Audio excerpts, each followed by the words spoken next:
Adelante, Joana. Buenos días con todos y todas. Ya vamos a comenzar con esta primera sesión de la Escuela de Autoeducación Popular. Hoy día, bueno, domingo 24, nos vamos a dar cita igual que los siguientes 8 domingos a las 8 de la mañana y vamos a hablar un poquito tanto del expositor que tenemos, quien nos va a estar guiando, acompañando en este proceso de autoeducación, así como del libro que tenemos. Pero primero vamos a hablar de las normas, un poco del contexto de lo que es esta Escuela de Autoeducación Popular. Entonces, primero que vamos a tener 9 sesiones. Las sesiones van a durar 40 minutos de exposición y 20 minutos donde ustedes van a poder hacer preguntas, debate. Para las preguntas, el formato va a ser que mientras el expositor está en su exposición, pues vamos a poder escribir las preguntas en el chat, las vamos a poder colocar ahí, cosa que el compañero Harry Pizarro, quien es expositor, ya al final las va a ir respondiendo, pero también al final se va a abrir un espacio de debate, ¿no? Para que todos y todas podamos ahí traer nuevamente las dudas, consultas que tengamos, argumentos también son bienvenidos para este espacio de debate.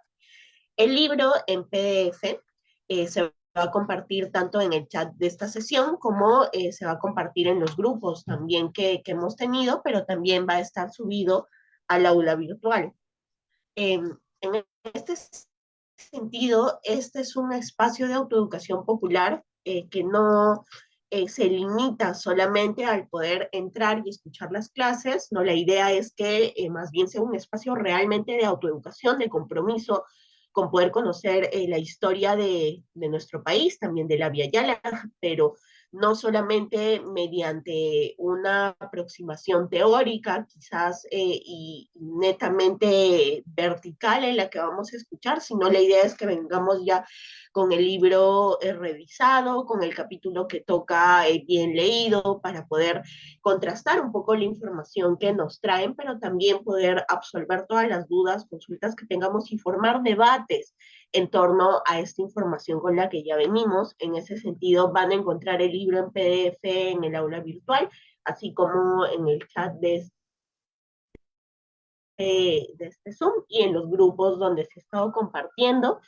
Va a haber acceso a un aula virtual que es por Google Classroom, que también son Google para correo de Google, está bien. A ver, y me sale que la conexión es inestable. Si se me corta en algún momento me avisan. Y va a haber un certificado totalmente gratuito a quienes van a completar el 80% de las actividades y que se van a conectar al 80% de las clases. Entonces, es importante que haya una lectura, que haya un seguimiento de las actividades y en esa medida ustedes van a poder obtener también un certificado gratuito. Entonces, necesitamos contar con el correo de Gmail, que es importante crearlo, tenerlo y es suficiente para poder ingresar al aula virtual.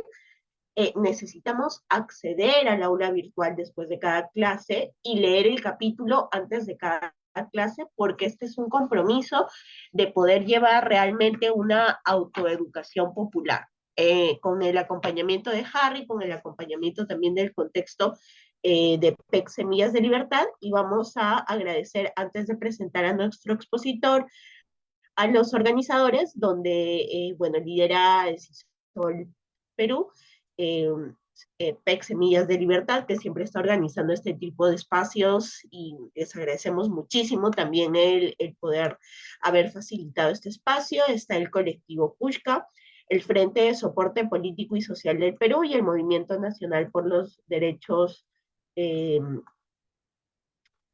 del Pueblo Peruano MONDEP. Entonces, vamos a conocer un poquito más en este caso, nuestro ponente, el maestro que nos va a ir guiando sesión a sesión y nos va a ir acompañando un proceso que ya sabemos que es autoeducativo, que ya sabemos que tenemos que tener el compromiso de poder leer previamente las secciones.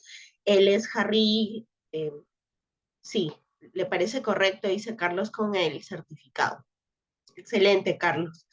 Él es Harry Pizarro, es arqueólogo por la Universidad Nacional Mayor de San Marcos, con estudios de maestría en gestión del patrimonio cultural, también por la San Marcos. Tiene más de 25 años de experiencia en distintos campos de la arqueología peruana. Ha participado en los siguientes proyectos arqueológicos: Huacoy, Guadamarca, Pacopampa, Huacapuyana, Omo Alto, Huaycán de Cieneguilla, la iglesia de San Lázaro, Garagay, Pía Las Bambas, entre otros. Y ha sido especialista en paisaje del CIIRC, del Museo Nacional de Chavín, director de proyectos de investigación en el Centro Histórico de Lima y es docente por la Universidad Nacional Mayor de San Marcos. Entonces vamos a darle un fuerte aplauso a nuestro ponente y un agradecimiento muy profundo porque va a estar acompañándonos, guiándonos como maestro en todas estas sesiones que vamos a ir teniendo de autoeducación popular.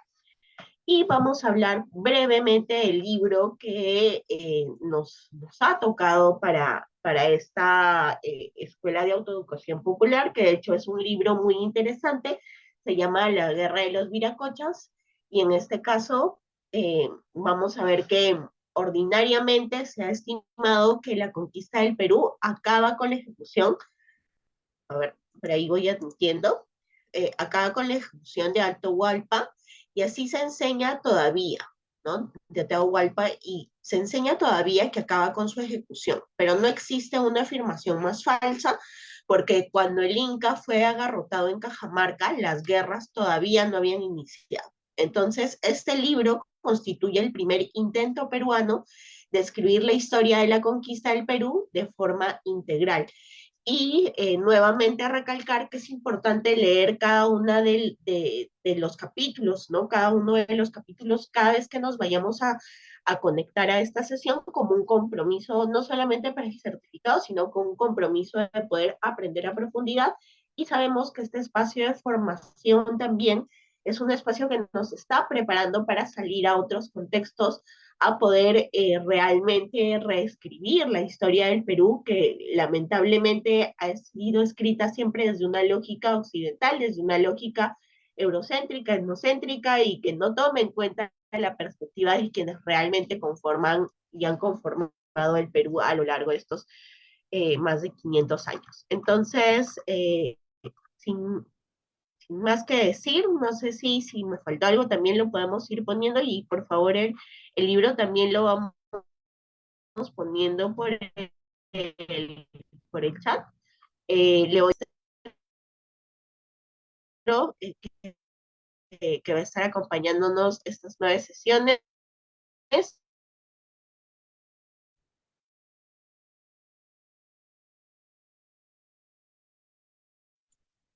Adelante, Harry, por favor.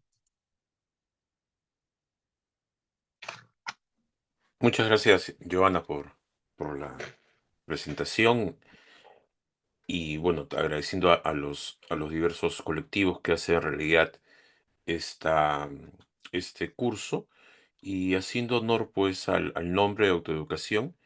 Creo yo que corresponde también un poco, eh, tomando en cuenta uno de nuestros más grandes pensadores que ha tenido pues nuestra patria, José Carlos Mariátegui.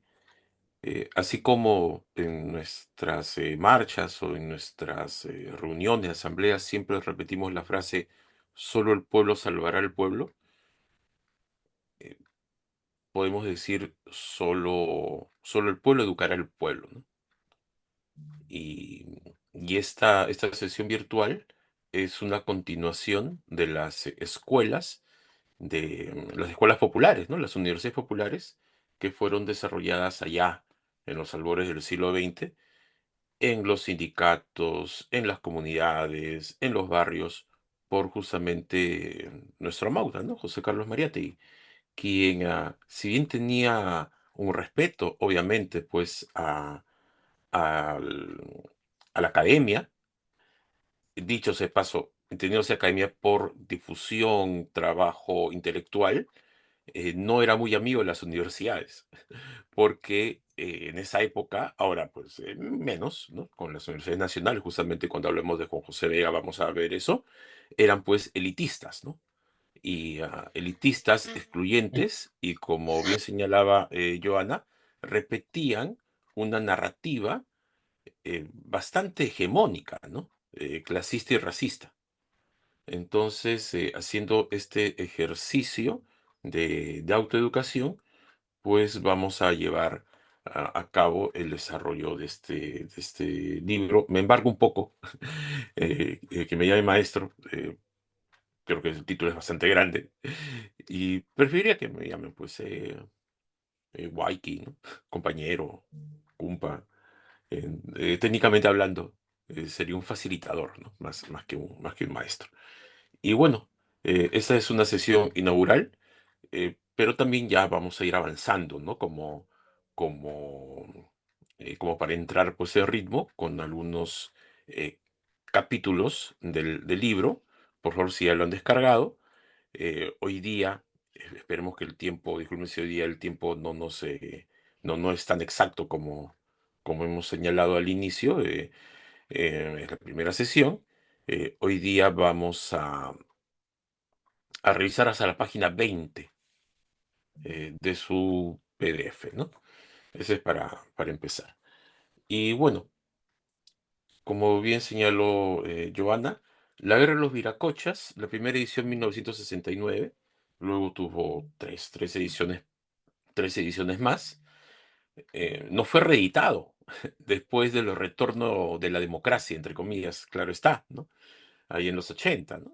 Cosa que nos debe llamar la atención, ya que fue, disculpen el anglicismo, un bestseller durante la época pues, del general Velasco. Tampoco es casualidad, ¿no? Fue reeditado, como dije, unas tres veces. Es un libro, diría yo, fundacional porque encarna un movimiento de em, enseñanza de la historia desde la perspectiva nuestra, ¿no? Desde nuestra perspectiva, pues en este caso andina, ¿no? Algo que también fue inclusive contemporánea, de igual forma, pues similar en México, ¿no? Y que lamentablemente creo yo que aquí en Perú como que a partir de de fines de la década del 90 e inicios de ahora se ha ido pues debilitando, ¿no? Aunque hay importantísimos libros, eh, que también grandes investigadores, justo he conseguido uno eh, ah, sobre Tupac Amaru, recientemente editado, una tesis de un colega, un historiador sanmarquino, inclusive introducido por Heraclio Bonilla, uno de los grandes, ¿no? Historiadores que tenemos que también pues no es muy mencionado, ¿no? No es muy publicado. En fin, este libro es un libro fundacional, ¿no? La guerra de los viracochas. En ese esfuerzo que, que se tiene por reescribir nuestra historia y en base a eso comprender nuestro presente, entendernos también a nosotros mismos y proyectarnos pues hacia el futuro. Me gustaría en esa presentación hablar un poco sobre el autor que tuve la suerte de conocer allá pues en mi primera juventud, en mi edad de piedra, porque como se vea, pues muere hace ya hace 20 años, ¿no? Una temprana muerte dentro de todo. Era una persona, lo escuché en un par de conferencias, una persona bastante didáctica, ¿no? Él sí era un maestro, bastante ameno, em, y pues muy letrado, ¿no? Juan José Vega nació en el 33, muerto en el 2003, gran amigo, por ejemplo, de algunos profesores míos, el fallecido doctor Lumbreras, el doctor que felizmente está con nosotros, Amat, entre otros. Fue un historiador, profesor, periodista, nació en Lima y falleció también. Estudió en el Leoncio Prado, se graduó en Derecho y Historia por la Universidad Nacional Mayor de San Marcos. Enseñó Historia del Derecho reemplazando a un tal Jorge Basadre, ¿no? Entonces, ya desde ahí veamos la estatura, ¿no? Del gran Juan José Vega. Y su principal aporte, porque tiene varios libros, que justamente también he estado leyendo para enriquecer esta edición, es conocido por esa visión innovadora sobre la resistencia inca y sus aliados después de la conquista española, ¿no? Después de la invasión española, destacándose pues la guerra de los Viracochas. Como también como docente, como político, ¿no? Como hombre de acción, también es conocido por fundar la, la Universidad Nacional de Educación, ¿no? La Enrique Guzmán y Valle, la Cantuta, que tanta importancia ha tenido en justamente visión revolucionaria de la educación peruana. Justo estaba haciendo un sondeo con algunos amigos que son pues hijos de maestros, y muchos se llaman Juan José, en homenaje evidentemente a Juan José Vega, ¿no? Y colaboró pues con diversos medios de comunicación. Sus últimos escritos estuvieron en La República, ¿no? Recibió las palabras magisteriales, y justamente antes que la muerte pues lo sorprendiera, ¿no? Principales libros: La guerra de los Viracochas, la que vamos a ver ahora, que detalla la lucha incaica contra los españoles desde la caída de Atahualpa hasta Manco Inca, ¿no? El primer Inca de Vilcabamba. Luego tiene este libro, justamente de este gran personaje, Manco Inca, el gran rebelde.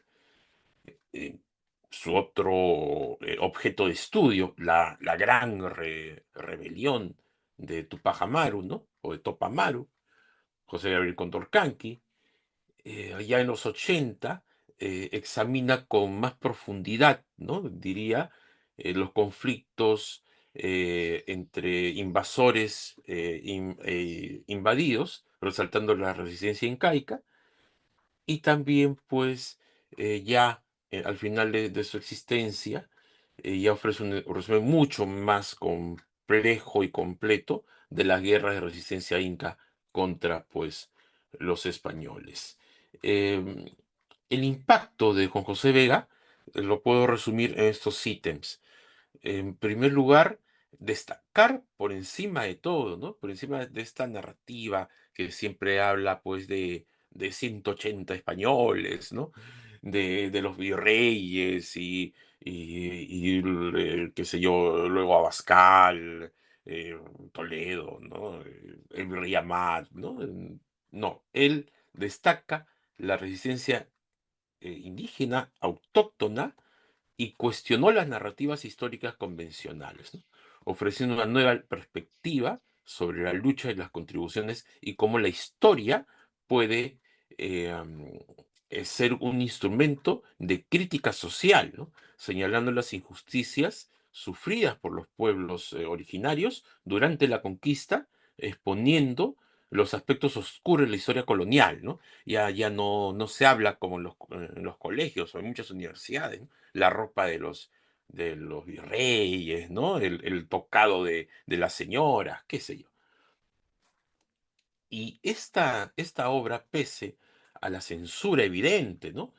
Uno se da cuenta porque no es republicado, porque no es renombrado Juan José Vega en los últimos años, ¿no? Es un personaje que no le conviene, pues, la difusión a las élites que hasta ahora nos dominan, justamente descendientes, muchas de ellas directas, ¿no? de los primeros invasores. eh, la influencia que ha tenido, ¿no? Sus obras han influido en múltiples generaciones de historiadores en el Perú, en Latinoamérica también, cambiando ese paradigma de la historiografía. Y también, como profesor y periodista, facilitó, pues, porque él era estrictamente, rigurosamente científico, académico, pero a la vez era bastante coloquial. Te contaba como si fuera una historia así, como si nuestros abuelos nos contaran, pues, sus historias, sus leyendas, sus mitos, ¿no? Tenía esa facilidad. Por eso hizo que más personas tuviesen acceso y conocimiento sobre la historia peruana, ampliando su alcance educativo y ni qué decir, fundando pues la Universidad Nacional de Educación, ¿no?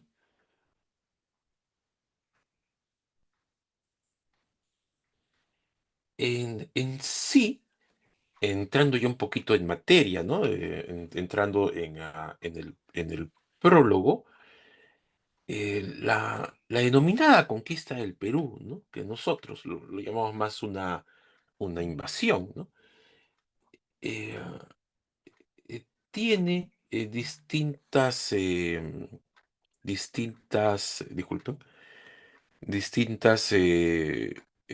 perspectivas en la parte introductoria del libro de Juan José Vega. En primer lugar, eh, señala que es pues una guerra prolongada, ¿no? Eh, Todo lo contrario que nos enseñan normalmente en las escuelas y en las universidades, ¿no? Que siempre señalan que los 180, ¿no? Los famosos 180 españoles en la, en la yacta de Cajamarca capturan al Inca en funciones, podríamos llamarlo, a Atahualpa, y ahí quedó todo, ¿no? Luego se dieron la tarea de fundar las ciudades españolas, ¿no? Y no fue así. Fue una guerra prolongada, duró 40 años en sí. Y aquí solamente vamos a hablar los primeros 10, que es el inicio con la ejecución de Atahualpa y culmina con el asesinato, porque no fue ni siquiera capturado Manco Inca, ¿no? Manco Inca fue asesinado por almagristas, ¿no? Españoles que eran del bando de Diego de Almagro, que Manco Inca había asilado. Imagínense, fue asesinado a traición, como también fue a traición, ¿no? Capturado Atahualpa. Eh, Ese también es un punto de la historia que casi nunca nos cuentan, ¿no? La resistencia incaica fue tan eh, fuerte y tan, em, diría yo, tan buena que pese pues a la superioridad en tecnología bélica, ¿no? Que tenían los españoles, ellos aprendieron bien en muy poco tiempo a replicar y tomar las propias armas de los españoles. Llegaron a formar incluso pelotones de caballería. La primera caballería peruana no es los húsares de Junín que nos hablan, ¿no? Que salvaron al ejército pues libertador de Bolívar, ¿no? De Errázuriz, si no me equivoco, era no, de Mariano de Cochea, ¿no? Allá en las alturas de Junín. No, la primera caballería peruana fue la caballería mancoinca y alcanzaron muchas victorias en estas batallas, ¿no? Eso también señalar, y que a pesar que los españoles contaban pues con esa superioridad bélica y la ayuda también de miles de, de soldados aliados de parte de las etnias que eran opuestas a los incas lucharon con valentía y en numerosas batallas lograron varios triunfos sobre las armas hispánicas superiores, ¿no? Destaca también, como señalo, ese pelotón de caballería peruana y hasta una arcabucería inca. Y esta larga lucha que, como señalé, terminó solamente con el asesinato, ¿no? A traición de Manco Inca, allá en las alturas de Vilcabamba la Vieja. Esta resistencia es un ejemplo de la fortaleza y el orgullo de un pueblo que se negó a ser sometido por una potencia extranjera. También, porque la historia es así, ¿no? Tenemos que conocer la historia tal cual, por más dolorosa que sea, refleja que la sociedad incaica estaba en una profunda crisis interna al momento de la invasión. Con esa crisis que dentro de la historia de la humanidad es conocida como las crisis imperiales, el producto de, ¿no? Roma, por ejemplo, ¿no? Eh, a pesar de ese extenso imperio, que dicho se paso, ¿no? Em, fue el imperio más extenso de la Via Yala, y dentro, pues, diríamos, ranking de la historia de la humanidad, fue uno de los más extensos, sin lugar a dudas. em, los incas no habían logrado unificar del todo a todos los pobladores del Tahuantinsuyo, ¿no? Ya que estos estaban conformados por diversas nacionalidades, con sus propias lenguas, con sus propios dioses, con sus propias costumbres y sus propias tradiciones regionales. Además, la acción unificadora, ¿no?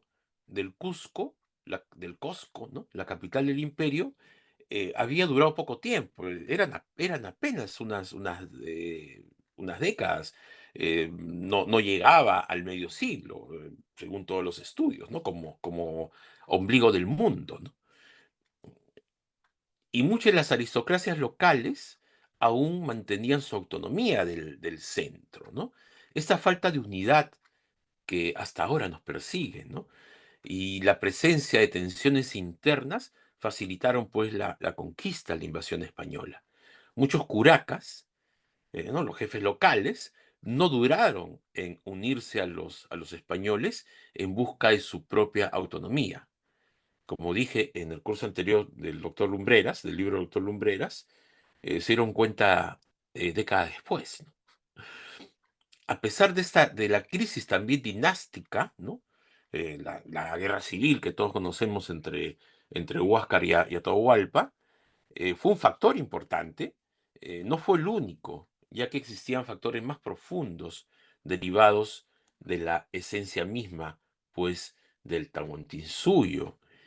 Y también un punto que, que Juan José Vega señala como la denominada astucia española, ¿no? Esta idea de hacer política que se remonta pues a Maquiavelo, ¿no? Este arte que hasta ahora nuestros políticos peruanos lo ejercen sin lugar a dudas, ¿no? De hablar, de decir, según ellos, la verdad, pero estar mintiendo, ¿no? Esa astucia, esa malicia y también esas estrategias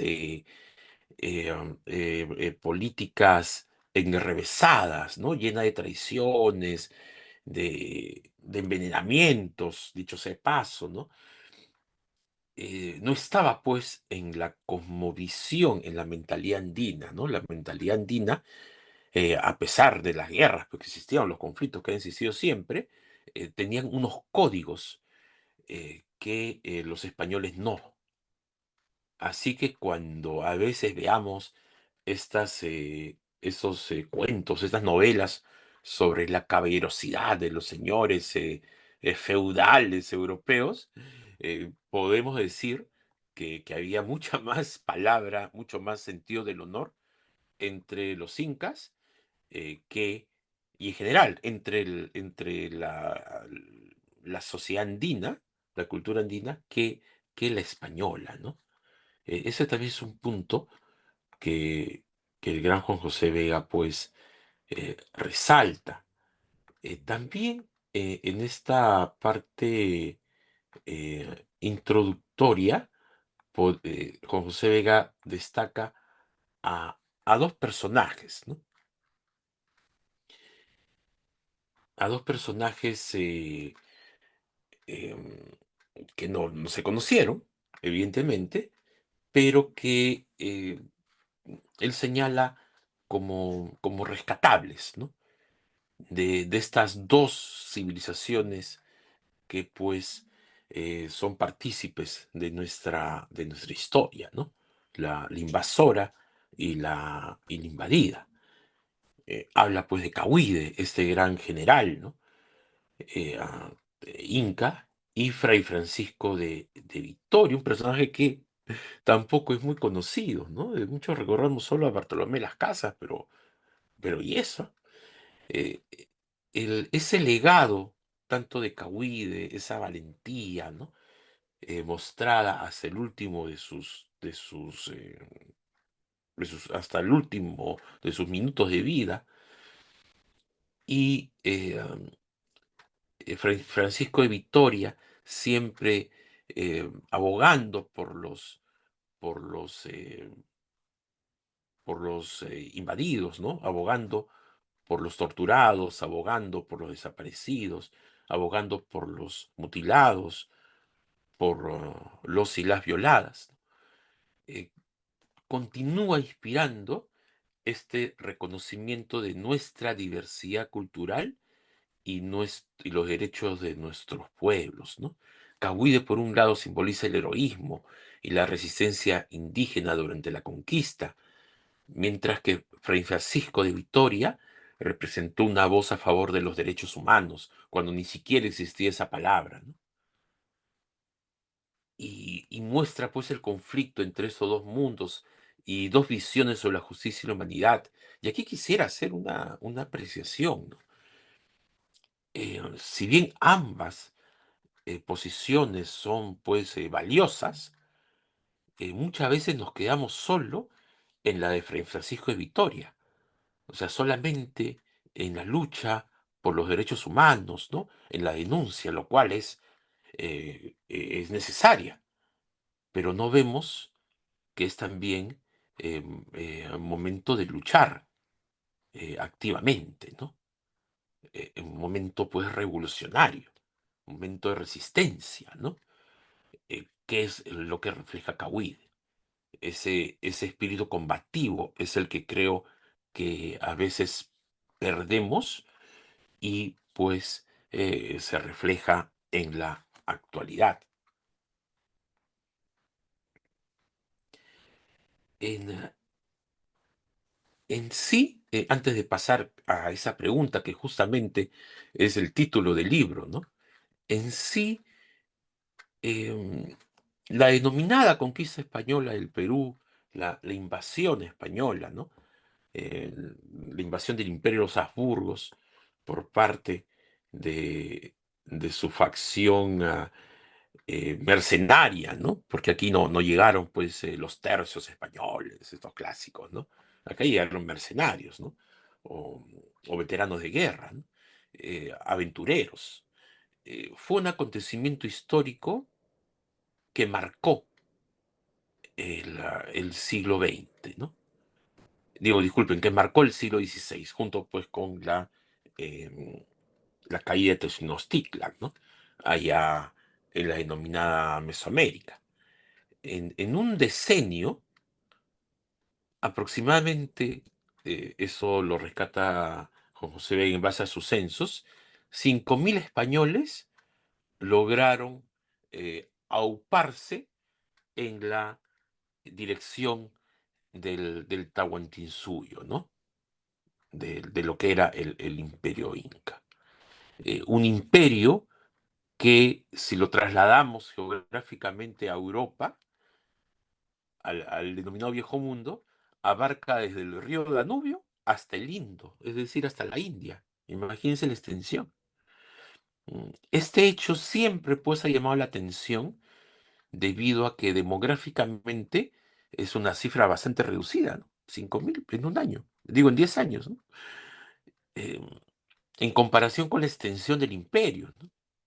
De ahí, de ahí contándose mal la historia, siempre se habla de esta superioridad, ¿no? Racista y a la vez clasista, ¿no? Con la cual eh, durante siglos eh, se ha enseñado, ¿no? Y ha permanecido pues en la mentalidad, ¿no? Diría pues, dirían los franceses, la mentalité, ¿no? Ahí inconscientemente se nos ha sembrado esa idea de inferioridad, pero este éxito pues en la invasión em, no se debió únicamente a la crisis interna que sufría pues la sociedad incaica, ¿no? Que estaba justamente en desarrollo de sus fuerzas productivas y posiblemente iba a desarrollar una nueva forma de organización, sino también, como señalé anteriormente, a esta astucia y organización de los peninsulares, ¿no? Y también pues a la conformación multiétnica de la sociedad del imperio Tahuantinsuyo, ¿no? A pesar que los incas también contaban con grandes masas, ¿no? de aliados, eh, el caos político y el otro punto que también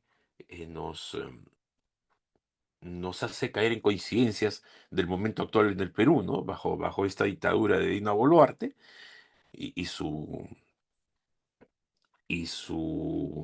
sus aliados, ¿no? Tanto del empresariado y de las Fuerzas Armadas, la falta de conciencia nacional fue un factor también importante en la caída pues, del Tahuantinsuyo, ¿no? No todos se sentían identificados como pues parte de un imperio, ¿no? Todavía no cuajaba del todo esa idea. Y justamente es lo que nos falta ahora, ¿no? Una conciencia de un todos, ¿no? Una conciencia de un nosotros, que puede ser diversa, claro está, pero que nos debe de hermanar, ¿no? Eh, es, esa falta de conciencia nacional dejó en desventaja frente a los invasores, los españoles, quienes proceden de un mundo con una mentalidad más compleja, como señalé anteriormente, en los términos políticos y bélicos, y el arte de la mentira, ¿no? Ya muy, muy desarrollada por siglos. Entonces ahora quisiera justamente responder a la pregunta que nos lleva el título del libro, ¿no? Porque nosotros sabemos pues que Viracocha era un dios, ¿no? Dentro del panteón del Tahuantinsuyo, que también Viracocha es el nombre de al menos un inca, digo de al menos porque también es posible que hayan existido más con ese nombre. eh, pero ¿por qué? ¿Por qué Viracocha? Los, eh, los viracochas, que justamente da el nombre con José Vega, simboliza este choque cultural y este conflicto entre, entre la civilización occidental y la civilización andina en la historia, pues, de lo que ahora llamamos Perú. Los viracochas son una figura mítica en la historia, ¿no? Según la leyenda, en esto según pues la cosmovisión y cosmogonía andina, eh, que yo sé paso, el Viracocha tenemos desde Chavín al menos, y antes incluso. Imagínense la distancia en el tiempo, ¿no? Según pues la mitología andina, eran seres misteriosos que surgían y desaparecían en el mar, y barbados encima. Su presencia, ese mito que llevó directamente a la analogía, especialmente físicamente, y desde dónde llegaron, de los primeros españoles, fue considerada en un inicio como algo sobrenatural por gran parte de la población del imperio. Pero lamentablemente no eran pues viracochas, ¿no? Estos seres eran en realidad los españoles que, a diferencia del dios Viracocha o los viracochas, que iban a llegar a traer paz y armonía al mundo, dentro de un llamado Pachacuti, ¿no? Sabemos, ¿no? Pacha, tierra, Cuti, vuelta, ¿no? Que se iba a volver, a revolver el mundo. recordemos también el contexto. Estaba el Tahuantinsuyo en una guerra civil, pero sangrienta, ¿no? Definitivamente, aunque claro, nuestro conocimiento es limitado, pero lo que se tiene definitivamente fue la guerra más sangrienta que hubo en nuestra historia independiente, ¿no? Estos viracochas no vinieron para implementar el orden, ¿no? y la justicia en el mundo, sino buscaban riquezas y poder. Entendamos también que estos invasores, ¿no? Eran nada, pues, en España, ¿no? Pizarro era, pues, bueno, ahora esa expresión ya no se usa, ¿no? Era un bastardo, ¿no? Era un hijo natural, ¿no? Era un no reconocido. Él fue reconocido por su hermano mayor. Eh, el otro que también era su familiar, Hernán Cortés, también era similar, ¿no? Y así, ¿no? Ninguno de ellos había sido general, ninguno de ellos había tenido un alto escalafón en los ejércitos, en los ejércitos reales allá en el imperio de los Habsburgo, ¿no? De Castilla, ¿no? De Aragón, qué sé yo, ¿no? Eran así, un escalafón de mediano abajo, ¿no? Entonces querían eso, ¿no? Querían solo poder y riqueza, que no tenían en su madre patria, ¿no? Aunque en principio fueron recibidos con curiosidad y amabilidad por las poblaciones locales. Está plasmado en todas las crónicas y relatos.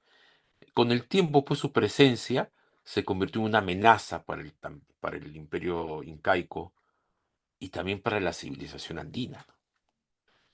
Y también en entender que em, todo nace por un contrato, ¿no? Desde ahí tenemos que ver la llamada conquista del Perú o la invasión de estos conquistadores era un tema tan mercantil que firmaron un contrato firmado en Panamá el 20 de mayo de 1524 por el sacerdote Hernando Luque, que luego tuvo una muerte justa, ¿no? A manos de quienes él quería, pues, sojuzgar, por Francisco Pizarro y por Diego de Almagro, ¿no?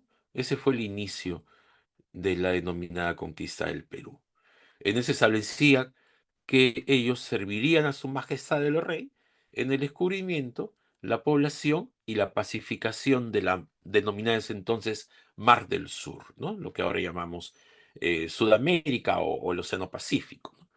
Aunque la primera expedición fracasó, esto no los detuvo, quienes siguieron adelante con su objetivo de encontrar riquezas y expandir el imperio español, aunque luego, eh, aquí también lo vamos a ver eh, conforme vamos desarrollando, no era tanta pues el servicio al imperio español, ¿no? Por eso hubieron las distintas guerras civiles entre españoles, ¿no? Ese contrato fue el primer paso en la larga y sangrienta, pues, invasión, ¿no? Y fue tan larga y sangrienta que desde el inicio hubo, así como hubo, por ejemplo, en Tumbes, esta idea de que eran viracochas, de que eran dioses, también hubo resistencia activa, ¿no? Resistencia usando, pues, la violencia, ¿no?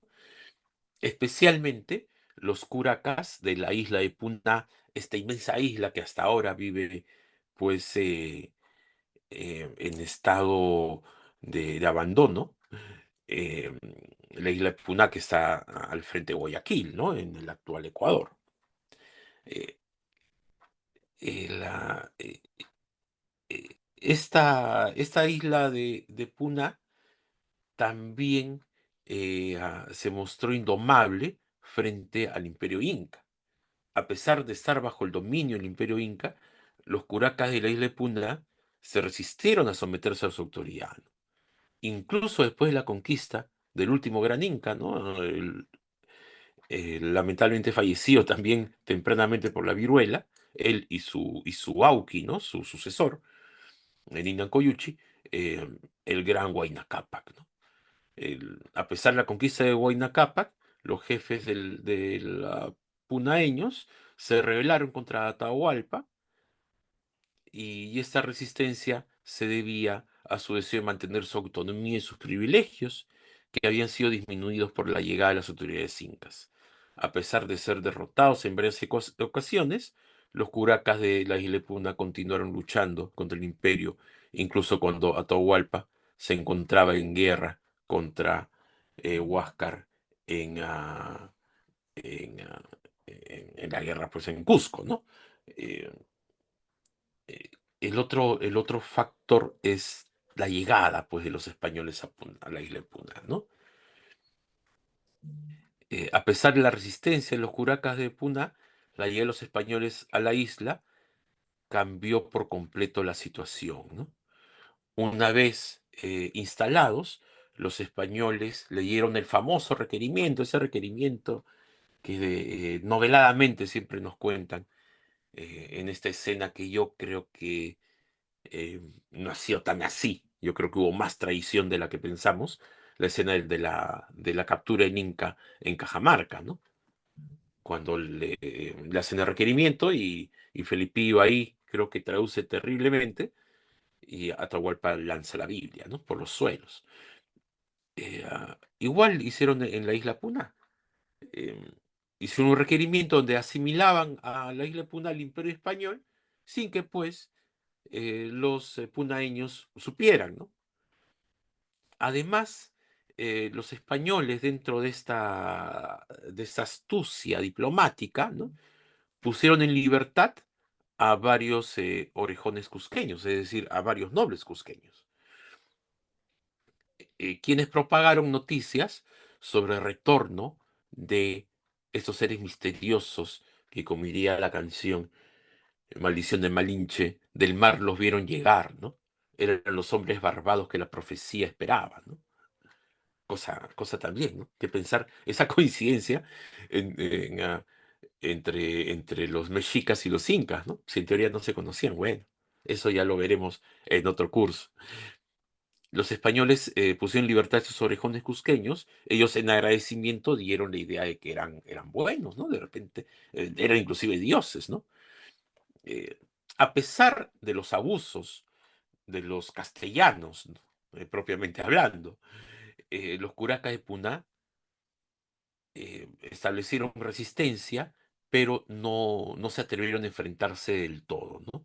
Debido a que también, pues, poblacionalmente era un reducido número y, y pues, los españoles, aparte del arcabuz, aparte de las armaduras, aparte de los caballos, pues tenían también estos, em, estos perros, pues, de guerra y también tenían sus esclavos, ¿no? Los llamados cimarrones, etcétera, ¿no?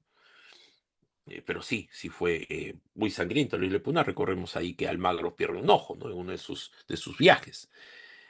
Eh, a pesar, pues, de esta superioridad de los españoles, los curacas de Puná no se rindieron, pues, fácilmente. Tras varios enfrentamientos, como señalé, los españoles decidieron liberar a los orejones y también a los llanas tumbesinos, ¿no? De la nación Tumbes o Tumpi, ¿no? Para que les ayudaran en la lucha contra los rebeldes. Con esa ayuda se logró establecer un orden mínimo en la isla, eh, aunque no sin dificultades, ¿no? Hernando Pizarro, el hermano mayor y el único que en verdad se apellidaba así, resultó herido en una de las batallas.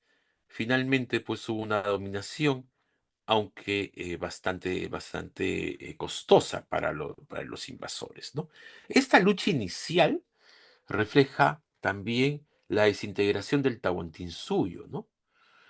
Porque ¿qué otra cosa hubiera pasado si el curaca de Puná hubiera estado en buena relación con con los orejones cusqueños, ¿no? Y con los súbditos del Inca de Tumbes, ¿no? Quizá hubieran triunfado y quizá pues estaríamos aquí nosotros hablando en Gurnasimi, hablando no creo, pero en Puquina o en Muchic, ¿no? En Aymara. Eso lamentablemente no podemos saberlo. El otro factor que, que sí está más entendido es la denominada guerra civil entre Huáscar, Inca y Atahualpa, ¿no? Esta, esta guerra civil que podríamos llamar en sí eh, una guerra civil con todas sus letras, porque anteriormente sí hubo bastantes conflictos. Recordemos durante la guerra entre los chancas e incas, en el gran Pachacuti, ¿no? No era pues el sucesor, ¿no? Y al final se quedó con el poder, ¿no? El mismo Huayna Cápac tuvo que ser escondido en su niñez, ¿no? Para que él pueda ascender al trono. Pero tenía un carácter, diríamos yo, ritual, en el sentido que habían convenciones, habían unas normas establecidas que no existía una aniquilación por parte del vencedor sobre el vencido. En cambio, esta guerra civil entre Huáscar y Atahualpa sí tuvo esa característica. En primer lugar, fue un conflicto fratricida. Huáscar, el hermano mayor, luchaba por mantener su poder y su legítimo derecho al trono, mientras que Atahualpa, el hermano menor, buscaba arrebatarle el control del imperio, ¿no? Claro, hay distintas versiones que le hemos visto, también con lumbreras, ¿no? Que en ese momento no voy a entrar en más detalles, si de repente le faltó mayor tino a Huáscar, o, o Atahualpa no era en verdad tan ambicioso, ¿no? No quería en sí el trono. Eso lo dejemos, lo vamos a dejar para después, pero en sí se conformó esta guerra sin precedentes y que causó estragos, pues, en los Andes, ¿no? Provocando una intensa lucha por el poder en la región. Obviamente, ese conflicto fratricida fue una excelente noticia, pues, para los invasores españoles, ¿no? A pesar de la tensión y los conflictos que se vivían en el Tahuantinsuyo, los españoles recibieron buenas noticias que les animaron a seguir adelante con su conquista. Esa liberación de Tumbesinos en Puná les proporcionó informantes, ¿no? Ahí aparece el también tan vilipendiado y que tuvo una muerte también poética, ¿no? Porque al final se redimió el llamado Felipillo, ¿no? Felipillo era tumbesino, ¿no? Eh, ya que conocían la lengua de la región y pudieron informar a los castellanos sobre las guerras civiles entre Huáscar y Atahualpa. Esa noticia los alivió definitivamente, ¿no? Les dio un nuevo impulso para su empresa, ¿no? Desarrolló su contrato ambicioso en busca de oro y riquezas. La llegada también de este personaje tan complejo, ¿no? Hernando de Soto, quizá de todos los que llegaron, era pues el que tenía más luces, ¿no? Llegó a ser amigo pues de Atahualpa y, y fue el único que estaba encolerizado por su muerte, ¿no? Eh, Existen inclusive las tradiciones que jugaban ajedrez, ¿no? Durante el cautiverio de Atahualpa. La llegada de Hernando de Soto a la región trajo consigo refuerzos y una nueva dinámica al conflicto. Este capitán trajo consigo a la primera mujer española, Juana Hernández, y aspiró a convertirse en el segundo al mando del ejército, pero su llegada pues provocó tensiones, envidias, descontentos entre los soldados que habían dejado atrás Nicaragua, ¿no? En busca de riquezas en el Perú. A pesar de todo, la presencia de Hernando de Soto fue crucial en el desarrollo de de la conquista, ¿no? De la invasión española en la región. Dicho sea de paso, creo que otro hubiera sido el cantar si Hernando de Soto hubiera estado a la cabeza, ¿no? De todos esos aventureros.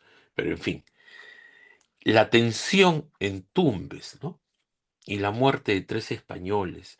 La provincia inca de Tumbes no era ajena a la guerra civil que vivía el Tahuantinsuyo. También estaba dividida entre partidarios de Atahualpa y partidarios de Huáscar Inca. Esta región fue escenario de un ataque a las balsas en la que los españoles cruzaban el mar. En este ataque murieron tres castellanos y otro grupo de españoles fue saqueado, ¿no? Fue violado. A pesar de la tensión y los enfrentamientos, Pizarro logró salvar su vida y la de su hueste gracias a un hombre de 1000 batallas, ¿no? Y a la captura de un noble tumbesino como rehén, ¿no? Es decir, desde el inicio estuvo ahí pendiente de un hilo la invasión por parte de los españoles, ¿no? Y ahí tuvieron, pues, un aliado inesperado. Y eso, por ejemplo, no se habla mucho en la historia, ¿no? A pesar de que la mayoría de los tunecinos eran partidarios de Atahualpa, porque Atahualpa, si bien nació en Cusco, es un tema que ¿no? Nuestros hermanos ecuatorianos, especialmente los de Quito, siempre se molestan, pero el mismo Juan José Vega y Hernán Amat, su gran amigo, historiador eh, y arqueólogo, tienen sendas publicaciones, ¿no? Donde resaltan que Atahualpa era cusqueño. Atahualpa nació en Cusco, que por cosas, ¿no? del destino se haya ido allá al norte, ¿no? Acompañando a su padre y haya tenido una gran ascendencia, ¿no? Hacia las nuevas regiones conquistadas, los Cañaris principalmente. eh, era pues cusqueño, ¿no? Esta, Aún quedaban pues huascaristas que no habían tenido oportunidad de luchar contra los enemigos de Huáscar. Y estos huascaristas, que habrían sufrido represiones, persecuciones, y como señalé, eh, gracias a los generales Cañaris de, de Atahualpa, eh, vivían con miedo porque estaban en una política pues de exterminio, ¿no? Sobre los vencidos, encontraron en los españoles la oportunidad de revivir la lucha contra Atahualpa. De esta forma, los castellanos, ¿no? se convirtieron en un aliado inesperado para los huascaristas en su lucha por el poder en Tahuantinsuyo. Entonces, la llegada de los españoles al Tahuantinsuyo fue un acontecimiento que cambió el curso de la historia de la región. A través de una entrevista eh, insospechada, un tumbesino huascarista, uno de los pocos que quedaban en la zona, demandó ver pues a Francisco Pizarro, este hombre que había estado en el Cusco y conocía los relatos de los orejones cusqueños, vio en los españoles a hombres de guerra con un gran poder. Sin embargo, su apoyo a los castellanos no fue bien recibido por todos, ya que muchos veían a los españoles como emisarios divinos, que habían llegado a castigar a quienes intentaban usurpar la corona incaica. Ahí también hay una doble visión, ¿no? Este, este huascarista ya no los vio como dioses, ya los vio como bueno, otra gente, pero de guerra, ¿no? De dioses no tenían nada.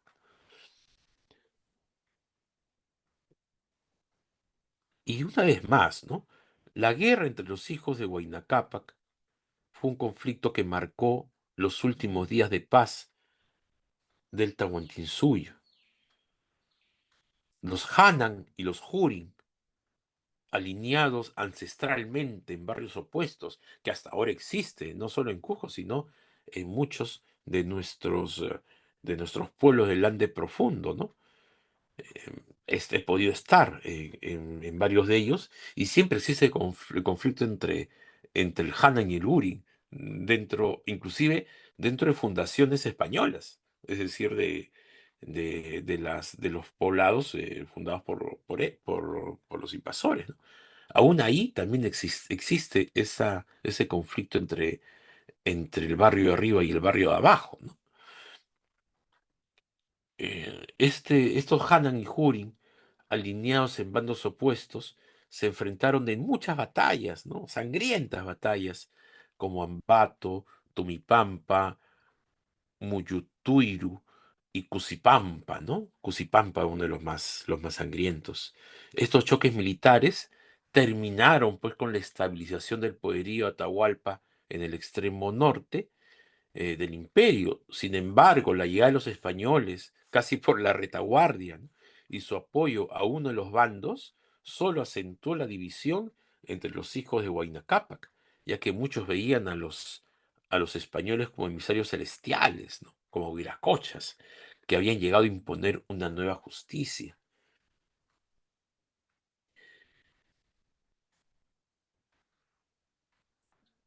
Y esto pues hacía más complicada la lucha, la lucha por el poder, ¿no? Otro hablando de las batallas, podemos hablar entre las más importantes, la batalla de Bombón, que fue uno de los combates más violentos de los Andes, mientras los españoles avanzaban, ¿no? Casi sin oposición en la costa del Tahuantinsuyo, gracias a esas alianzas, ¿no? Que ya he comentado. En ese encuentro, los Hanan y los Hurin se enfrentaron con una furia desmedida, ya que ninguna de las partes logró sacar una ventaja clara. Sin embargo, la superioridad numérica de los Hurin de Quito les permitió obtener la victoria sobre las fuerzas imperiales, ¿no? De Huáscar. Esa batalla, junto a otras como Cusipampa, como Conchaiguaylas, causaron una gran mortandad en ambos bandos y marcaron el camino hacia la batalla final por la posición del Mantaro. Y todas estas batallas morían, pues, los mejores hombres de guerra, ¿no? Los mejores cuadros militares, no solo los dirigentes, sino también los soldados, ya diríamos, para términos actuales, profesionales. Es decir, la guerra de resistencia después contra los españoles fue con un ejército también bastante disminuido, ¿no? Eso también es importante señalar. Otra batalla, la batalla de Yanamarca, que fue el encuentro definitivo entre las dos dinastías enfrentadas en la guerra civil, con un gran número de combatientes de ambos bandos. Esta batalla fue recia. Se calcula que murieron 70.000 personas. Es decir, eh, es decir, solo compararle pues con las grandes, no, en verdad con estas cifras, eh, casi no podemos comparar con Occidente. Tenemos que remontarnos a Oriente, a las guerras médicas, ¿no? O a las guerras estas del Macedonio Alejandro el Magno contra Ciro, no me acuerdo ahorita qué número, el persa, ¿no? Porque las batallas medievales, las de Agincourt, etcétera, eran de unos cuantos miles. Em, Solo podría compararse, que fue casi un siglo después, con la batalla, disculpe si me equivoco en las cantidades, menos de un siglo, con la batalla de Lepanto, ¿no? Que provocó pues la victoria, en el sentido ya no pudieron avanzar más los turcos otomanos, ¿no? Contra los Habsburgo y sus aliados, ¿no? 70.000 muertos en, eh, en esta batalla de Yanamarca, imagínense. Los Hanan, con el apoyo de diversas tribus y pueblos, se enfrentaron a los Hurin de Quito en una lucha por la posesión del Mantaro, núcleo central del imperio, ¿no? Era como se dice, el granero del imperio en la región del Mantaro, ¿no? Finalmente, los Hurin lograron la victoria, lo que les permitió consolidar su poder en la región y prepararse para el próximo encuentro con estos disque huiracochas. No en vano, los españoles luego le dieron todos los privilegios al Mantaro, ¿no? A los huancas. Eh, Como dice el dicho, no era amor al chancho, sino los chicharrones. Sabían que controlando el Mantaro, es más, todos sabemos que no hubieron encomiendas en el Valle del Mantaro, ¿no? A cambio de esa, de ese sosuzgamiento, ¿no? De aceptar el nuevo orden. Es decir, la batalla entre las vanguardias en el Perú fue una de las más sangrientas que se han visto en la historia del país. Con gran fiereza y brío, los ejércitos de ambos bandos se enfrentaron, causando una gran cantidad de muertos y heridos. A pesar que los Cuscos comenzaron con ventaja, finalmente fueron derrotados por las nuevas gentes de guerra que se unieron a la lucha. Esta batalla duró todo el día y solo terminó al caer la noche. Hablo, pues, obviamente de la, de la batalla de Yanamarca, ¿no?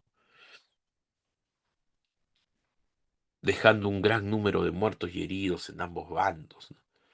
Eh, Demográficamente, el Rautisuyo tenía 10 a 12 millones de habitantes, 60.000 muertos en una sola batalla, saquen la cuenta. Esta derrota, pues, de los cusqueños eh, provocó, pues, su retirada hacia el sur, ¿no? El comando cusqueño no se dio por vencido y se retiró hacia el sur, fortaleciéndose con sus filas mermadas en la orilla derecha del río Mantaro.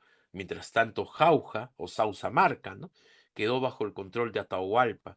Sin embargo, esta retirada no fue en vano, ya que a los pocos meses una rebelión sacudiría todo el Valle del Mantaro, liderada por los jaujinos en defensa de su señor. Aunque esta rebelión fue sofocada violentamente por Calcuchímac, ¿no? El que fue luego quemado vivo por los españoles, ¿no?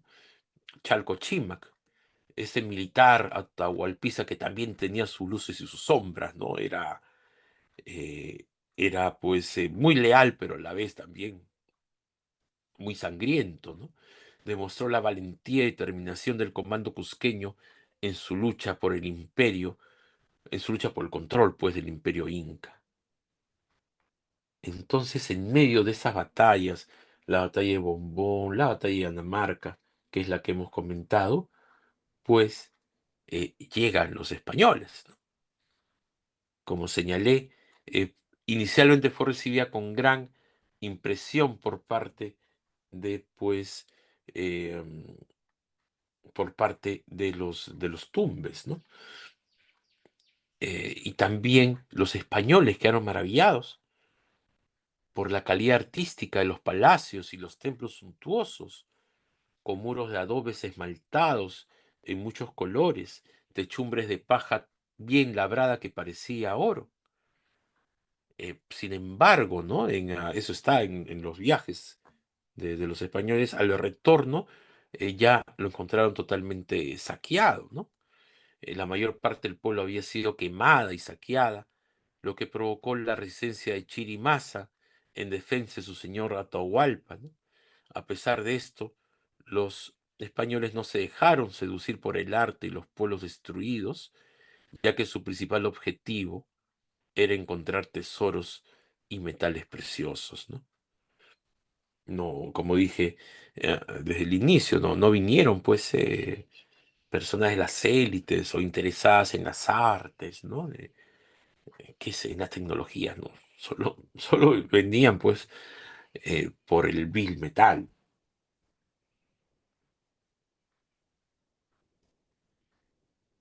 Por eso, a pesar de las promesas de grandes tesoros en el Imperio Inca, los conquistadores, ¿no? Los invasores, comenzaron a sentir desencanto y desaliento al no encontrar lo que esperaban. Muchos se arrepintieron de haber dejado una vía fácil en Nicaragua o Panamá, ni añoraban la dureza de su lejana patria española, ¿no? Esa tierra yerma que era España en ese momento, ¿no? Incluso llegaron a culpar a Francisco Pizarro por las mentiras de Pedro de Candia, el llamado griego, ¿no? Que en este contacto inicial, ¿no? Pacífico, Pedro de Candia se disfrazó, diría yo, de Tunupa, del dios del trueno, ¿no? Eh, Pedro de Candia medía más de 1,90, montado en su caballo y con el arcabuz, ¿no? Disparando, ¿no? Era Tunupa, era Ilapa, ¿no?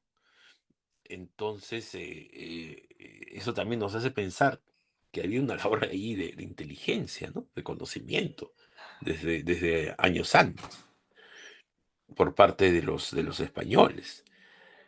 Eh, ya que Pedro de Candia había creado esa fama legendaria de Tumbes en España y Panamá, ¿no? Por eso dije, cuando regresaron, estaba todo ruinas, ¿no? Sin embargo, Pizarro logró restablecer la armonía entre sus hombres y los motivó a seguir adelante en su búsqueda de las riquezas de los Andes. La noticia de la aparición de los Barbados, ¿no?, en el extremo norte del Imperio Inca llegó rápidamente al Cusco. Recordemos que el imperio tenía una red vial que ya le enviaríamos inclusive ahora, ¿no? Con sus chasquis, sus tambos. Así que no solo llegó rápidamente al Cusco, sino también, obviamente, a Atahualpa, ¿no?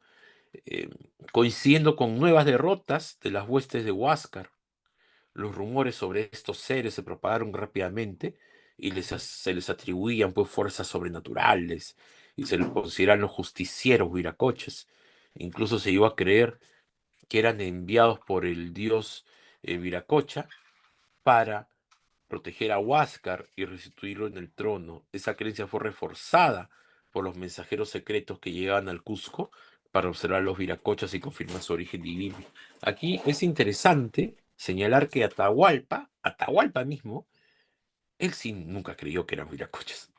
Él, como obviamente estaba más cerca del escenario de los hechos, sabía muy bien que eran unos ambiciosos, ¿no? Ya tenía todo planificado para acabarlos, ¿no? Mientras que los huascaristas, especialmente los cusqueños, sí los veían pues como salvadores, ¿no?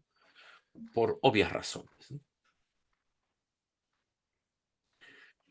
Esta llegada fue un evento que cambió el curso de la historia en el Tahuantinsuyo, como señalé, ¿no? Y trajo pues fuerte optimismo y esperanza para Huáscar Inca, quien oficializó su nombre, ¿no? Ya no como Huáscar, sino como Huáscar Inca, ¿no? Porque en sí, la rebelión de Atahualpa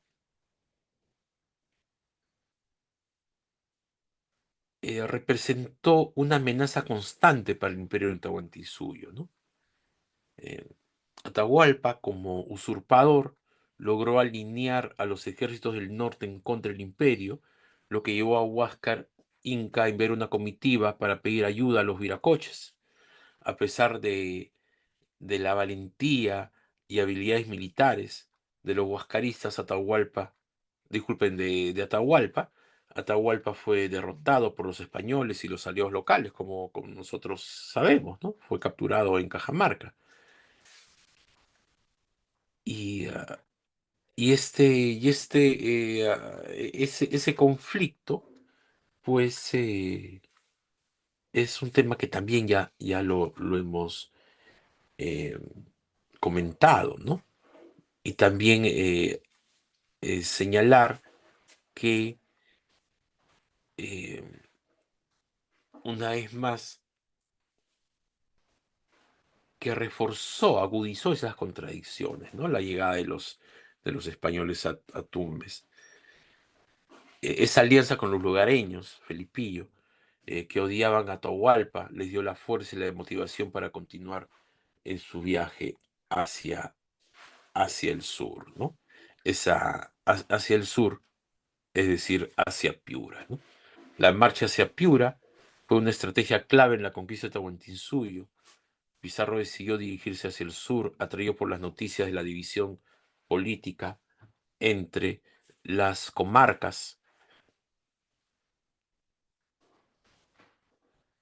yungas, ¿no? Es decir, costeñas de la costa norte y central. En su camino encontró, como señalé, poca resistencia, se alió con los lugareños que odiaban a Atahualpa Esta alianza le proporcionó una excelente base retaguardia para su avance hasta Caxamarca, ¿no? Donde finalmente se enfrentaría al último Inca, Atahualpa. Porque dicho sea de paso, y eso lo vamos a ver ahora, em, el encuentro, ¿no? Que marcó el antes y después en nuestra región, ¿no? En esa parte de la Via Yala, fue un encuentro final. Ya habían entrado en conflicto abierto las fuerzas de Atahualpa y las fuerzas de los españoles y sus aliados. Ya habían existido batallas, cosa que no nos dicen, ¿no? Nunca nos cuentan. La entrevista con los emisarios cusqueños fue un momento crucial en la conquista del Tahuantinsuyo, ¿no? Huascarín, que envió una delegación al encuentro de Pizarro con el objetivo de rendirle pleitesía y buscar su ayuda en la guerra civil contra su hermano Atahualpa. Esta reunión demostró la superioridad estratégica, ¿no? En el tema de hacer política de los españoles. Me refiero una vez más, estrategia y superioridad en el arte de la mentira, ¿no? Ya tenían esa mentalidad, pues, moderna, mercantilista y precapitalista, ¿no? Esa mentalidad occidental aliada con el capitalismo que hasta ahora, pues, nos oprime, ¿no? Desde ahí viene. Por eso siempre economía con cultura van unidos, ¿no? Van de la mano, ¿no? La clave civilizatoria, que muchas veces se dice.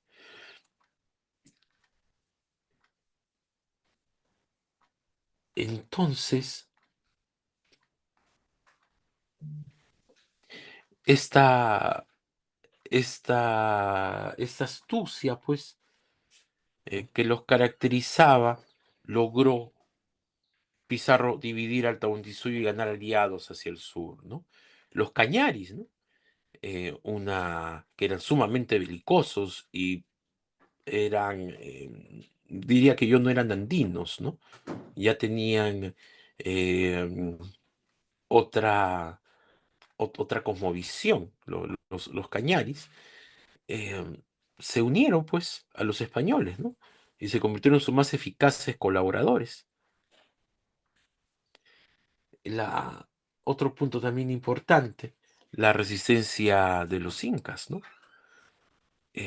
Huáscar Inca, el legítimo líder de la dinastía real, más allá si era o no el más apto, se aferró al poder con la ayuda de sus sacerdotes y sus generales, ¿no? Sin embargo, la aristocracia militar cusqueña se había empeñada a reforzar los secretos imperiales. Como ya vimos en las clases lumbreras, Huáscar también intentó implementar un nuevo orden también religioso, ¿no? Eso les jugó también bastante en contra. A pesar de los esfuerzos de los incas, los españoles y sus aliados cañaris lograron derrotarlos en varias batallas sangrientas, ¿no? Otro punto también que marca estos primeros momentos de guerra contra los viracochas, la matanza, ¿no? De los curacas, un evento trágico que tuvo lugar en la ciudad de La Chira, ¿no? En Piura, ¿no? Que hasta ahora existe la toponimia, donde un grupo de españoles liderados por Pizarro fue atacado por un pequeño número de partidarios de Atahualpa. A pesar de la fácil victoria, Pizarro decidió tomar medidas drásticas y quemó vivos a 13 curacas que habían dirigido la acción, incluyendo los señores de Amotape, ¿no? De la región de Piura y La Chira. Este acto de violencia hizo ver, obviamente, a Atahualpa que de dioses no tenían nada, ¿no? Y por el otro lado, los huascaristas ya eh, estaban muy contentos, ¿no? De estos nuevos aliados, sin escrúpulos. Y Caxamarca, ¿no? Eh, lo que señalé, la batalla de Caxas, que, que, es, que fue antes de la captura del Inca, de Atahualpa. La captura de Caxas fue un escenario, un combate entre los soldados de Atahualpa y un destacamento liderado por Hernando de Soto, ¿no? Sin embargo, la falta de preparación ante también un armamento desconocido, ¿no? Una fuerza desconocida, caballos, cañones, ¿no? Arcabuces, el acero, ¿no? La falta de preparación y armamento adecuado por parte de los soldados de Atahualpa resultó una fácil victoria para los españoles. La carga de la caballería cubierta de acero fue suficiente, ¿no? Mucho se habla que al inicio el arcabucero era como un tanque, ¿no? En la actualidad tenía esa similitud. La carga de caballería de cubierta de acero fue suficiente para derrotar a la infantería ligera, ¿no? Que era el ejército de Atahualpa, dejando el campo cubierto de cadáveres. Este evento también fue un evento que marcó, ¿no? La necesidad, por un lado, de Atahualpa de, eh, de la captura de esos españoles. Y bueno, ya llega pues el infausto, la infausta captura en Cajamarca, ¿no?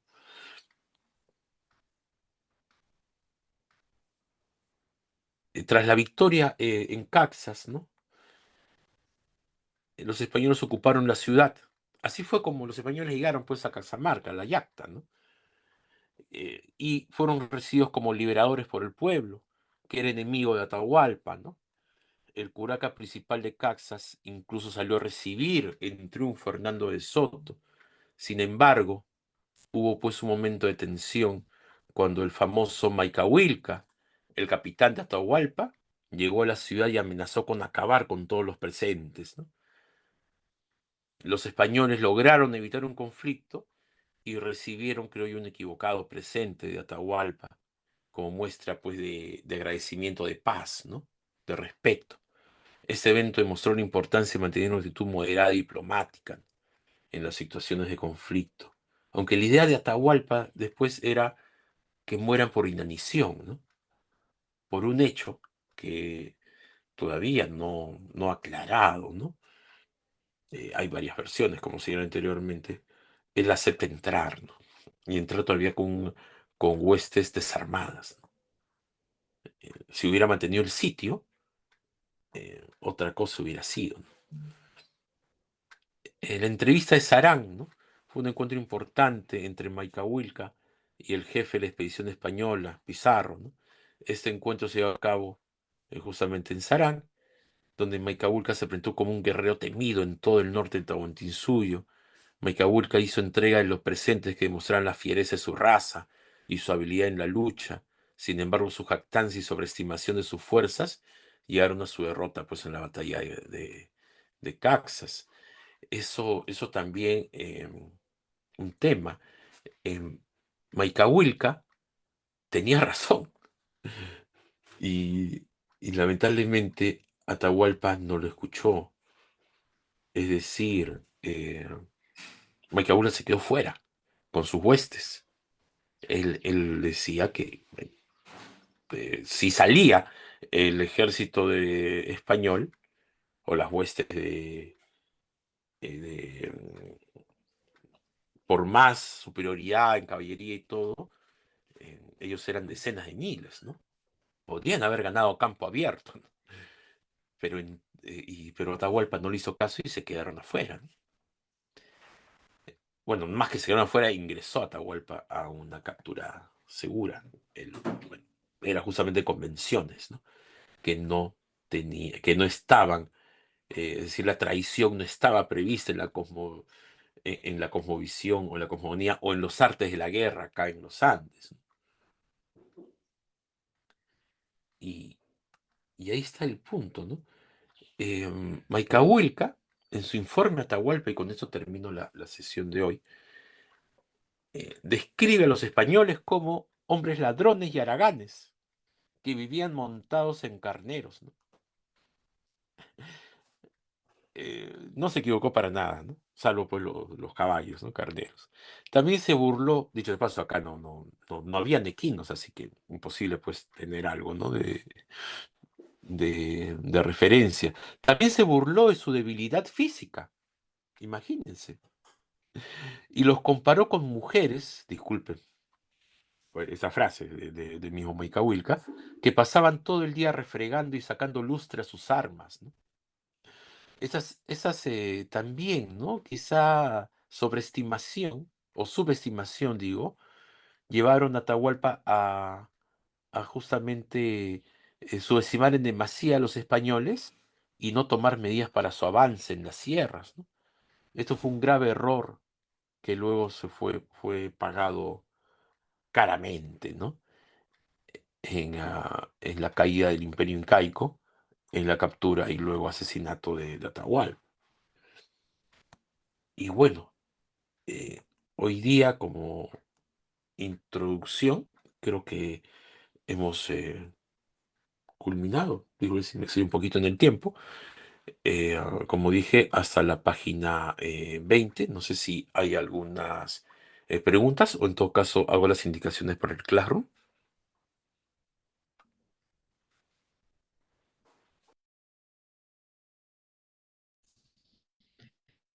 ¿Alguien tiene alguna pregunta, alguna duda que quiera realizar? Bueno, a Harry, si pueden escribir por el chat o si desean también pueden encender el micrófono, dependiendo de ustedes. Compañera Joana, Adelante, Carlos.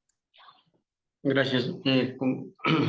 Primeramente agradecer al maestro y compañero Harry y a la compañera Mávila, Joana, por esta iniciativa de darnos a conocer y crear la conciencia nacional de cómo ha venido pasando y evolucionando el poder y a su vez el sufrimiento también de nuestro país.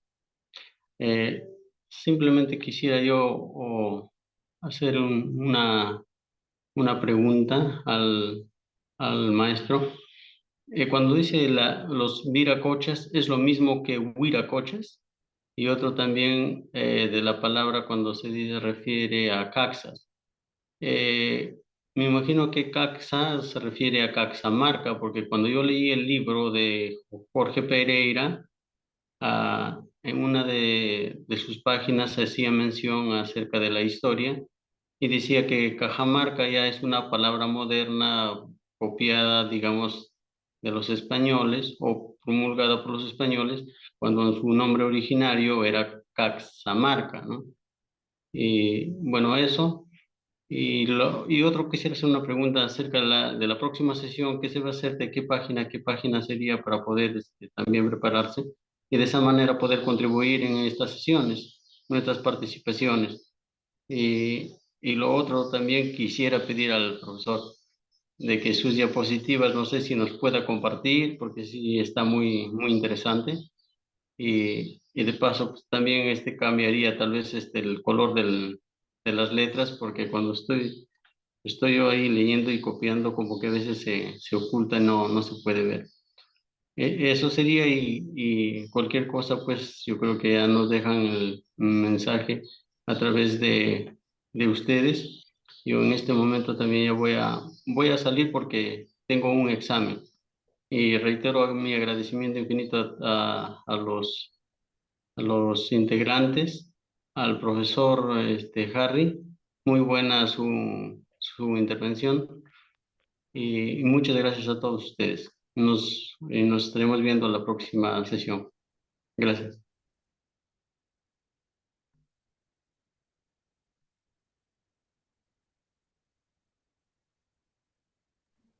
Sí, ¿respondo ahora o...? Muchas gracias, Carlos. Adelante, Harry, para pasar con la... Sí, sí. Ah, Hacemos una ronda de preguntas y de ahí respondes todas, ¿te parece? bueno, para que no se me olvide, prefiero responder así inmediato. El compañero Exactamente, dale entonces. caxas, cajas, ¿no? Es el topónimo original de la región, pero también recordar que marca también es quechua, ¿no? Ahí también, si no me equivoco, en ruso marca significa lo mismo, ¿no? Pero en el idioma español, castellano, ¿no? Qué sé yo, no existe marca, si la memoria no me falla. Marca, no, germano, ¿no? En el alemán sí existe marca, pero bueno, es una coincidencia.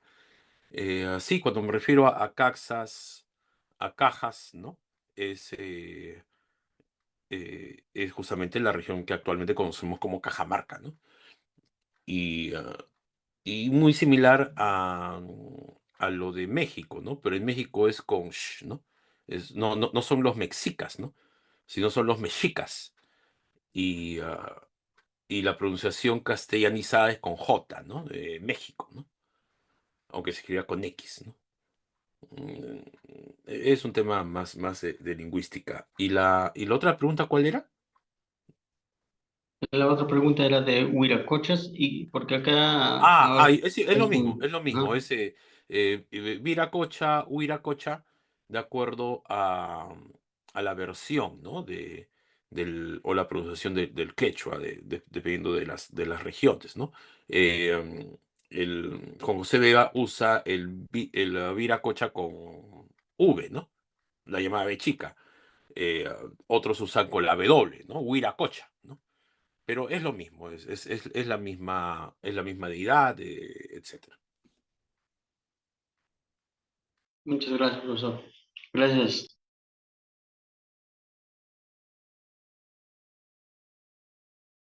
Pasamos entonces, muchas gracias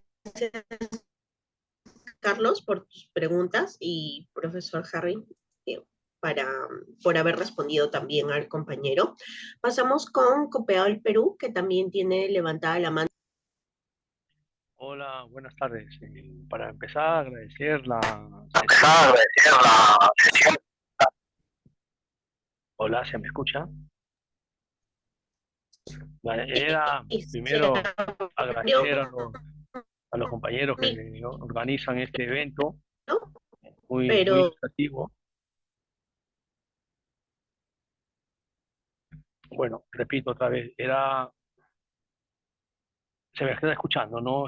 Harry, bueno, en principio era agradecer a los que organizan este evento y en especial también a Harry por su pedagógica e ilustrativa narrativa, ¿no? Que inquieta un poco la investigación. Yo recuerdo mi estancia acá en España para entrar a la Biblioteca Nacional, que está en Paseo del Prado, sobre todo cuando hay los libros, esto, tienes que pedir una cita, un permiso y te ponen ahí una cámara que solamente no puedes grabar ni filmar, solamente una hoja y un papel.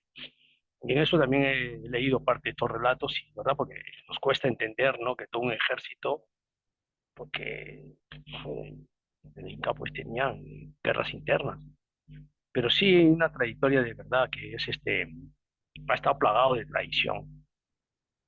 Traición porque ten en cuenta que vieron incas, o inca o indígenas, vamos a llamar, o, en esa época, que en la época de la invasión de Napoleón Bonaparte en Francia, en España, ese tiempo que estuvieron ahí, hubieron incas a guerreros indígenas de retaguardia ahí en la guerra aquí en España. Incluso estaba San Martín en esa tropa.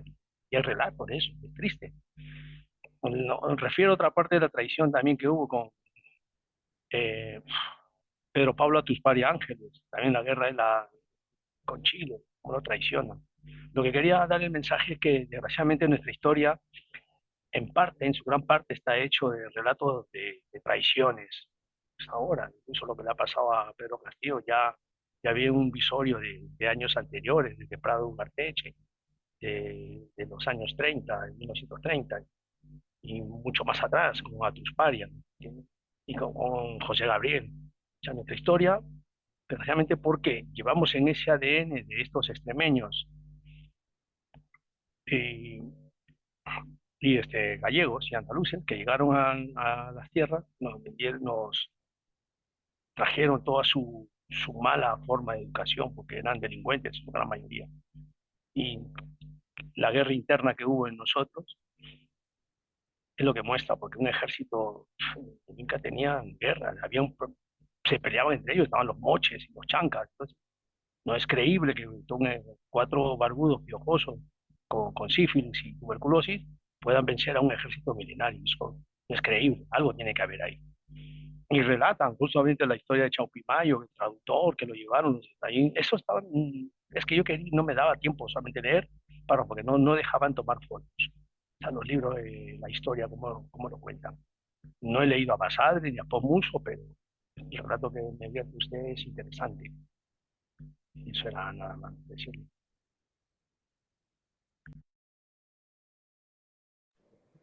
Gracias. Solo una pregunta. Me quedó una duda sobre Atusparia. ¿Me decías que Atusparia traicionó a los peruanos, algo así, o No, fue al no, no, no, revés? no, no, no. A Pedro Pablo Atusparia lo traicionaron, compañero, lo traicionaron. Al igual que a Abelino Castro La Roda, porque Ah, son, claro, claro. no, Ahora sí entendí, claro, ahora sí claro, entendí. por ejemplo, Atusparia fue un hombre de honor, No, claro, diferente. claro.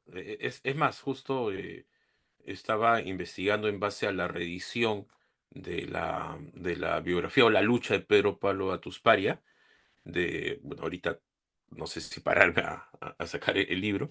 Es una reedición de una publicación que salió en los años 20 gracias a Mariátegui, no me acuerdo ahorita el nombre del autor, que justamente recoge Mariátegui y luego comenta, ¿no? En sí, eso explica también Juan José Vega, ¿no? Las denominadas, ¿cuál es el origen de las traiciones, ¿no? Si bien los españoles, como bien ha señalado, y como también José Vega ha señalado, y ahora en la lectura, no eran pues la élite militar, ¿no? Ni mucho menos, ni eran de las noblezas, ¿no? No vino acá ningún conde, ningún marqués, ningún nada de nada, ¿no? Eran Vinieron, puntuales. exacto, eran mercenarios, eso eran aventureros, y que evidentemente eran capaces de todo para, para conseguir sus objetivos, inclusive especialmente haciéndose pasar por buenos, ¿no? Esta escena de la liberación de los orejones, ¿no? También habla del origen yo podría entrecomillarlo, porque es mucho más complejo, ¿no? De la traición por parte de quienes los apoyaron, ¿no? El contexto era un imperio en una guerra que no había tenido precedentes antes. Era un imperio también relativamente joven, ¿no? Deformado, y en expansión, y esa expansión también debilita, ¿no? O sea, uno es fuerte en el centro, pero conforme vas yéndote a las provincias, avanzando, pues ya comienzas a ya no poder copar pues tanta cantidad de extensión de territorios. Ha pasado con Alejandro Magno, ha pasado con los romanos, ha pasado con todos los imperios, ¿no? Con los mongoles. Aquí lo interesante de Juan José Vega es que entra en la profundidad de ese desencuentro entre nosotros, ¿no? Eh, Explica el por qué apoyaron un grupo, especialmente los huascaristas, a los españoles. Explica el por qué los Tumpis, ¿no? De Tumbes, también los apoyaron, ¿no? Porque en ese momento inicial los vieron como salvadores, ¿no? Y solo señalaré el caso que ahora lo ha rescatado eh, otro grande que tenemos felizmente todavía con nosotros, el gran Héctor Béjar, ¿no? Felipillo.